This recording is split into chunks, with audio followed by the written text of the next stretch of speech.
लोगों के दिलों को इस सादगी और मोहब्बत के करीब लाना जिसके साथ मसीह दुनिया में आया।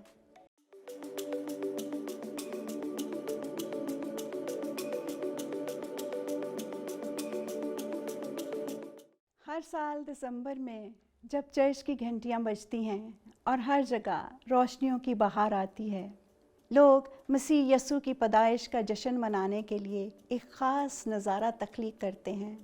जी हाँ, एक चरनी जिसमें नजात दहिंदा दुनिया में आया, चरनी जिसे नेटिविटी सीन भी कहा जाता है।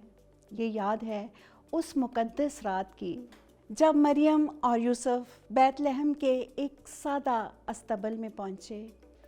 चरनी में वो सब किरदार दिखाए जाते हैं, यानी मरियम, यूसुफ, चरवाहे, फरिश्ते, मजूसी और सबसे बढ़कर बच्चा यसू, जिसके साथ एक सितारा भी दिखाया जाता है जो उस आसमानी निशान की याद दिलाता है जिसने मजूसियों को बैतलहम तक पहुंचाया। और जानवरों के मॉडल्स इस हकीकत की यादगार हैं कि खालिक़े कायनात ने मखलूक़ात की सादगी के बीच जन्म लिया। चरनी बनाने की रवायत की इब्तदा 1223 में हुई, जब सेंट फ्रांसिस ऑफ असीसी ने पहली मर्तबा एक गार में हकीकी जानवरों, लोगों के दिलों को इस सादगी और मोहब्बत के करीब लाना जिसके साथ मसीह दुनिया में आया। मंजर देखकर लोग इतने मुतासिर हुए कि चरनी बनाने का रवाज तेज़ी से पूरे यूरोप में फैल गया और 16वीं सदी तक चर्चेस के साथ साथ घरानों में भी छोटी चरनियाँ रखी जाने लगी।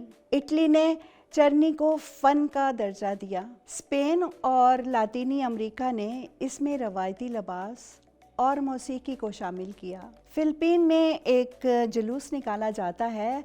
जर्मनी में हाथ से तराशी हुई लकड़ी की चरनियाँ बनाई जाती हैं और पाकिस्तान में चर्चेज़ और घरों में चरनी सजाने का अमल एक खूबसूरत ईमान की गवाही बन चुका है।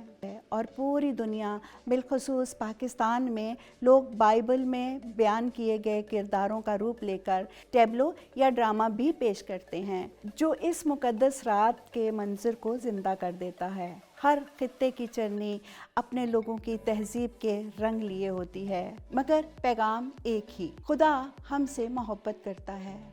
चरनी हमें याद दिलाती है कि मसीह जलाल के तख्त पर नहीं बल्कि आजिज़ी और गुर्बत में पैदा हुआ। ये मंजर हमें सिखाता है कि खुदा की मोहब्बत हर शख्स के लिए है, अमीर हो या गरीब, आलिम हो या चरवाहा। चरनी अमन, उम्मीद और सादगी का पैगाम है। ये दिलों को नरम करती है, ख़ानदानों और बच्चों को मसीह की पैदाइश की असल कहानी समझाती है और याद दिलाती है कि दुनिया में हकीकी नूर उस रात आया था। आज की मसरूफ़, बेचैन और शोर भरी दुनिया में चरनी बनाना हमें चंद लम्हों के लिए रुकने का मौका देता है ताकि हम उस मासूम बच्चे की तरफ देख सकें जो अमन का शहज़ादा बनकर आया। चरनी ख़ानदानों को इकट्ठा करती है, बच्चों में ईमान के बीज बो देती है और घरों में क्रिसमस की असल खुशी को ज़िंदा करती है। जब हम चरनी के पास रुकते हैं, हम उस खुदा का शुक्रिया अदा करते हैं जिसने दुनिया में रोशनी भेजी। उस रोशनी ने हर अंधेरे को मात दी। इस क्रिसमस चरनी को सिर्फ एक सजावट ना समझें, बल्कि मोहब्बत, अमन और नजात के उस पैगाम को याद रखें जो 2000 साल पहले बैतलहम के एक सादा अस्तबल से दुनिया तक पहुंचा। आप सबको क्रिसमस की खुशी मुबारक।